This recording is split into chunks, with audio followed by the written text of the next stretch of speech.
go.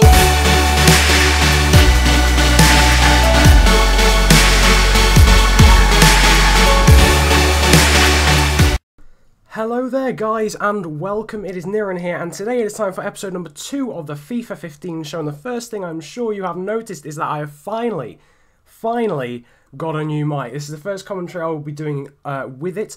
In terms of just a little thing that I'm going to be doing, the next video that I'll be doing, which will be an Ultimate Driver video hopefully on Sunday, was pre-recorded before I got the mic, so that's using the old one, just as a little bit of a warning to you guys if you were expecting this one.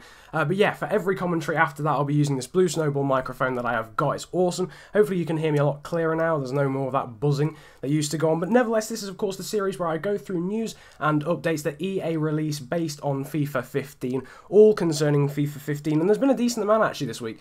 Usually I get a bit afraid when it comes to these sorts of weeks. A little bit early on, you've only got a week, and it doesn't tend to be a lot. But there have been three big things, three very big things. The first thing and the biggest thing was actually the last thing to happen, but it's the BPL mega deal. Now, this is the Barclays Premier League, of course. EA have announced that they are going to be going through a huge deal with all the teams, all of the 20 teams in the Premier League at the moment. Now, this means all the stadiums are fully recreated and licensed. And by fully recreated and licensed, I mean fully recreated. I'll show some screenshots on the screen. There was a screenshot I was meant to show last episode of something. I'll get back to that as well. I do apologise for missing that one out. But still, yeah, I'll put all of the screenshots, all 20 that are concerning the BPL stadiums. They look incredible. The Emirates Stadium especially is absolutely insane. I don't know if it'll only be shown as it is on the screenshot. I'll try and get that on the screen now as I'm talking about it. On next gen, but I'm hoping it'll be recreated like that on current gen because it looks stunning. In other news as well, concerning that, more realistic faces for all the BPL teams. That means all those full head scans as well. They tend to do. Apparently they've been to all 20 teams to do head scans of all the first team players, and by first team players I mean professional players, not just the first 11. So yeah, that's going to be very realistic in terms of the players that we see as well. Fully licensed refs.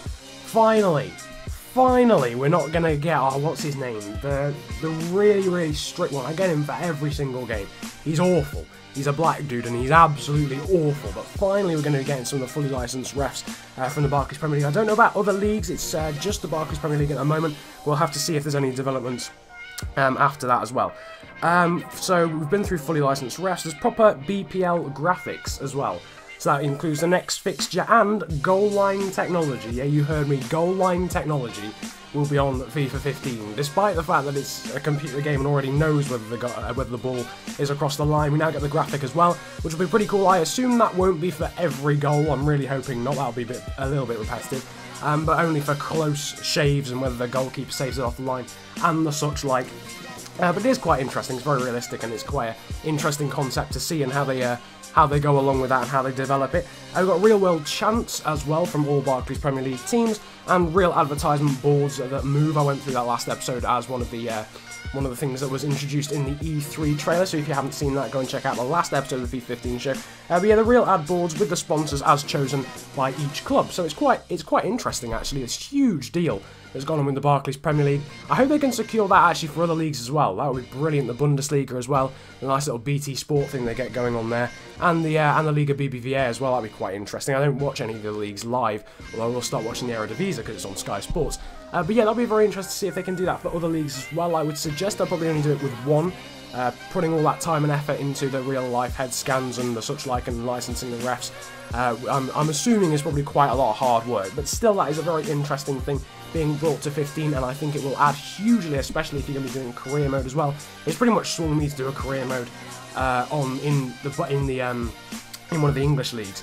I'll be doing a video probably about a month before the game comes out, just like as a sort of vote for what team I'll go for. I'll write up like a 4 or 5 team shortlist, and you guys can vote for that as my phone goes off very loudly in the background. Nevertheless, it's time for the second bit of news, and this is big. I am sorry to all Ultimate Team players, all skillers and the such like, because the Brazilian League is gone. It is gone. Cue sad music in the background. All the Ultimate Team players will be missing out on the skillers. And yeah, there's a lot of players gone. There's a lot of players gone. Ronaldinho is probably gone. Jobson is gone. Wallison is gone. Jadson is gone. Maicon Leite is gone. Alexander Pato is gone. They're all gone. The Brazilian league is gone. I don't know if it'll be on career mode. They'll probably do that thing where they just shove them all into the free agents list or distribute them into random teams. But it's still really annoying. Now, I'm not a skiller, but I love to watch skill goals on YouTube. Guys like Kazooie and FIFA Rally and even Herbstuff when he uploads a video. And yeah, it's really disappointing because it's really great to see those goals. Really fun to watch, and they're all gone now. I think they'll still be on career mode. But yeah, I don't know what went down with that, because obviously it's a big contradiction. Last season they went through all of those South American leagues. They went and licensed properly the Argentinian league, the Chilean league, the Colombian league, and then they take out the biggest one. It seems like a bit of a contradiction. A little bit of a step backwards as well from EA, obviously going for that South American theme last year, and then that's gone. The main league in South America is gone. So an odd decision, but yeah, unfortunately, that is what we've got to deal with. So then, finally, there's only been 3 bits of news, but they've all been pretty substantial, and this is the final one, and that is the Turkish league has been fully licensed. One big league is gone, but another is returning. The Turkish league, it was around about 5 odd years ago, and then got taken off because of a lot of match fixing things to do with Fenerbahce and Trabzonspor and Galatasaray. But yeah, so all of the teams will be fully licensed, all the players are back, and that includes MNEK. The sweaters on Ultimate Team will be dripping buckets right now on hearing that news. But Emmanuel MNEK, the sweatman himself from Nigeria, is back. Musa So is back. Dirk Kuyt in all positions, left back, right back, and striker and midfielder and whatever positions he plays in. Demba Ba, who technically hasn't gone missing but had signed for Besiktas, so he would have done had it not been licensed. Tai Taiwo, Bruno Alves, Pierre Webo, as my phone goes off again, Joseph Yoba, I'll put that on silent, Raul Moreles, Jose Bosingua, Oscar Cardoso, Florent Malouda, and Yilmaz. Now, a lot of those probably didn't even notice were gone, especially people like Malouda, Bosingua, and Moreles, very much Barclays Premier League players of the past. But yeah, so they are all coming back. Not really a huge gain.